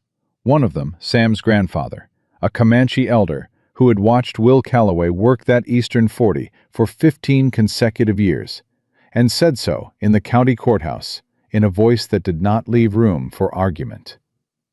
Ford tried one more angle, a technical challenge to the chain of title, and Birch closed it in 4 sentences. And Judge Haskell looked at Chester Ford across the courtroom and said, "That was enough." Will Calloway kept his land. Eleanor heard it from the back of the courtroom, where she sat with Clara on one side and Rose on the other, and Lucy on her lap. And when Haskell's gavel came down, she felt Clara's hand find hers and grip it hard. And she gripped back. And neither of them said anything, because there was nothing that needed saying. Will turned from the front of the courtroom and found her eyes across the space between them. And what passed between them then was not triumph exactly, though it was that. It was something older, the look of 2 people who have been through something together that would have been unsurvivable alone, and who both understand at the same moment what that means. Ford left the courthouse without speaking to anyone. Eleanor watched him go and felt nothing that resembled satisfaction, just the clean settling of a thing concluded. He would find other angles, other battles. That was who he was. But he would not find this particular angle again. That evening, they ate at the table that had been set for 5 for weeks now. Sam in his place at the wall, with his quiet eyes and his growing ease in the chair that was becoming his. And Lucy, with Duke's head in her lap, which was technically not allowed at the table, and which everyone had stopped pretending to enforce. And Rose explaining to Clara the specific social dynamics she had observed among the horses in the corral this week, which Clara listened to with the tolerant attention of an older sister who had decided that Rose's observations, however eccentric, were generally accurate. After supper, Will said to Eleanor, quietly, while the girls were washing dishes and Sam had gone to the barn, "Walk with me." They walked out to the east fence line in the last of the evening light. The post where Ford's notice had been nailed still stood, the paper long gone, the nail hole still visible in the wood. Will stopped there and looked out over the eastern 40. Flat land, grass going golden, the creek visible as a line of cottonwoods in the middle distance. "My grandfather broke this ground," he said. "My father ran cattle on it for 30 years. I've worked it since I was 14. He looked at it the way he looked at his daughters, Eleanor realized, with the particular attention of someone cataloging what they cannot afford to lose. "I nearly lost it." "But you didn't." "Because of you." He turned to look at her. The evening light was doing something to his face that made him look younger and older at the same time, the way people sometimes look in the particular quality of dusk. Patterson, Birch, Haskell, all of it started with you walking into that house and deciding what needed doing, and doing it. You would have found a way. Maybe. Eventually. He shook his head slightly. But not like this. Not in time. He was quiet for a moment. "I told you at the depot I needed someone who could do what needed doing without expecting much in return. That's what I said." "I remember." "I was wrong." He said it directly, The way he said all true things. No qualification, no softening. Not about you, about what I needed. He looked at her. I didn't know what I needed until you were already here.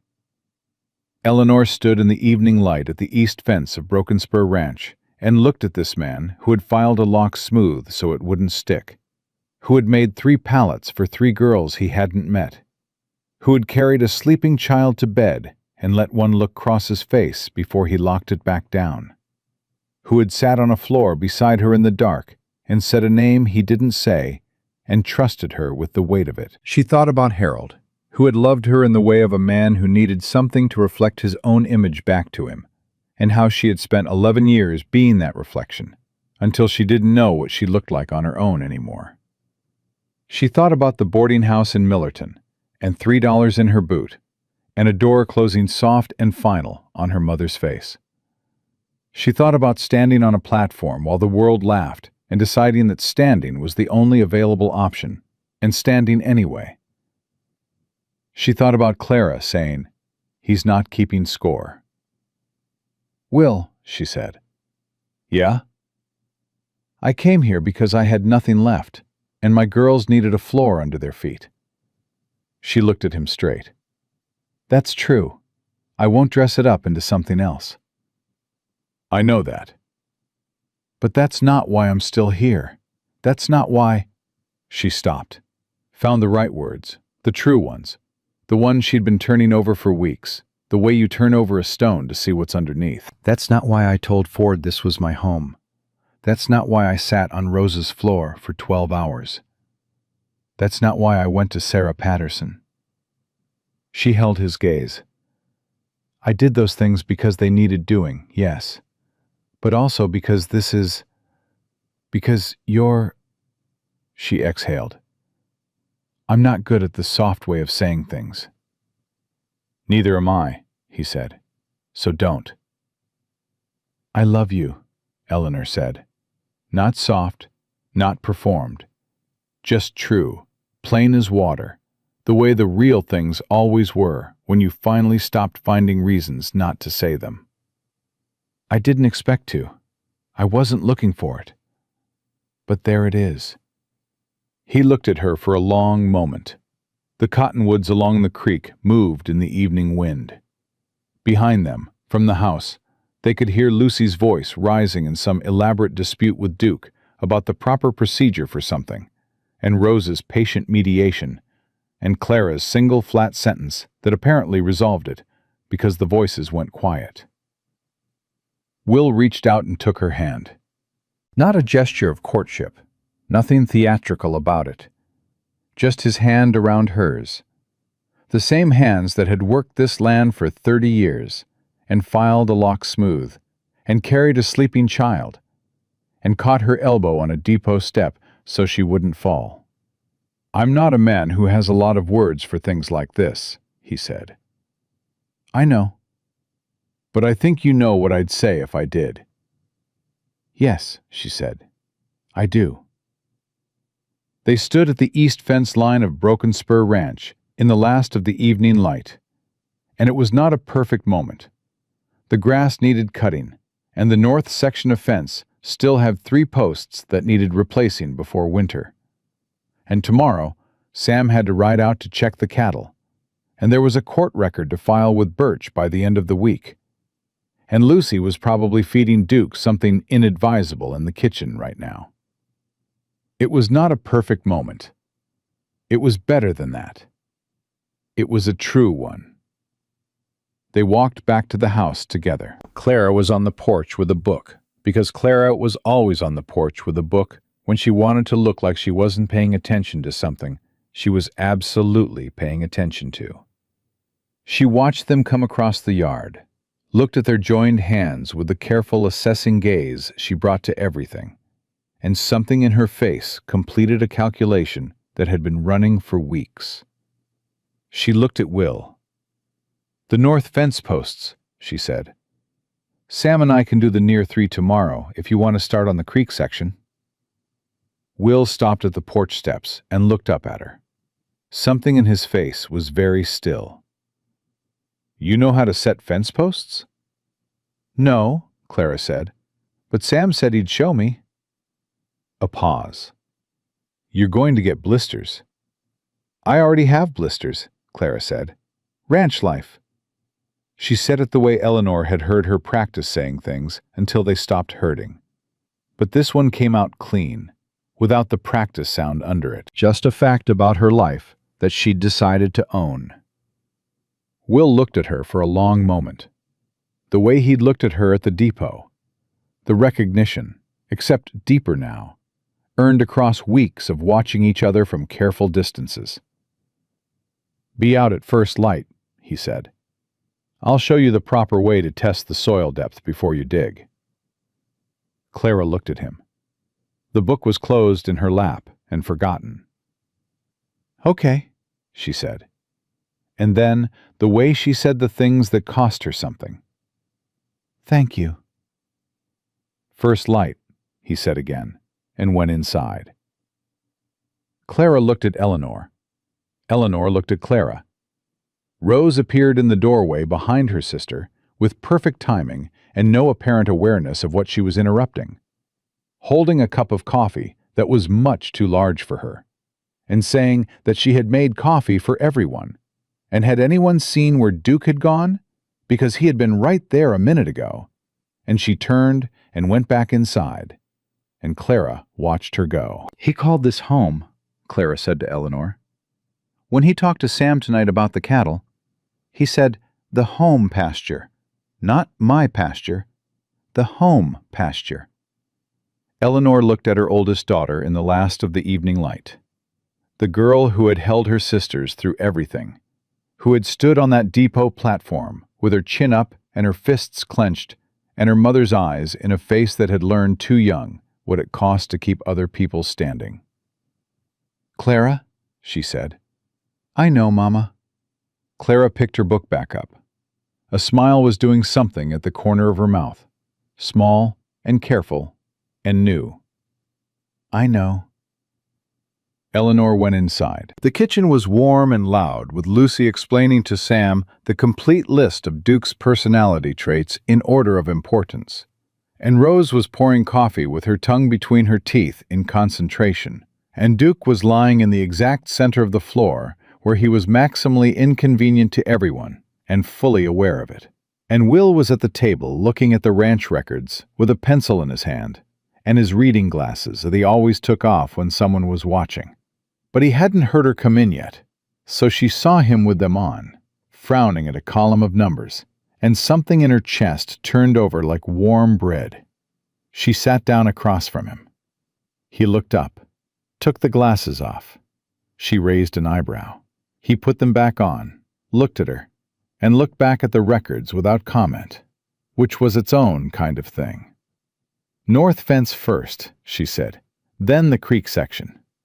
That's what I had.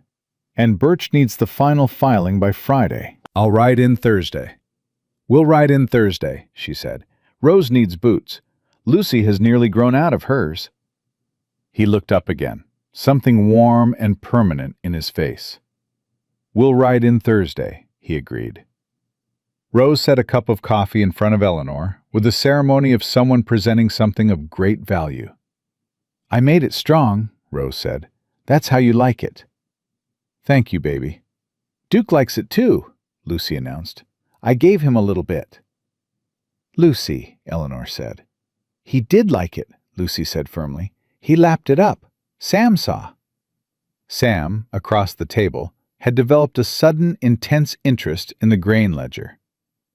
The kitchen was loud and warm, and the lantern was burning, and outside the Texas dark was absolute and full of stars, and tomorrow there was fence to set, and the lawyer to file with, and a ranch to run, and in 6 weeks or 6 months, Chester Ford would find another angle, because men like Ford always did. And Eleanor Marsh, who was Eleanor Calloway now, in every way that mattered, even if the Reverend's words hadn't been said yet over them, who had come to this county with $3 in her boot, and 3 daughters, and nothing else, and had been the last one standing on a platform while the world laughed.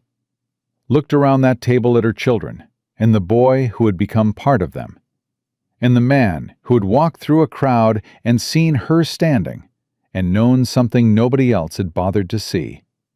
And she understood, in the complete and quiet way of someone who has come to the end of a very long road, that she had not been saved. She had arrived.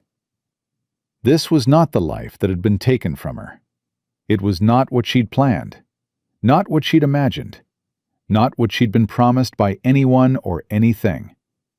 It was something harder and more real than any of that. It was a bolt lock filed smooth. It was 3 pallets made before 3 names were known. It was a man saying, recognized it, and meaning everything. It was Clara, at first light, learning to set fence posts. It was Rose's coffee, strong as she liked it, set in front of her by a 9-year-old who paid attention. It was Lucy's voice filling the kitchen, and Duke on the floor, and Sam's quiet eyes finding their ease, and Will Calloway's hand on hers at the east fence line in the last of the light. Eleanor picked up her coffee. She was home.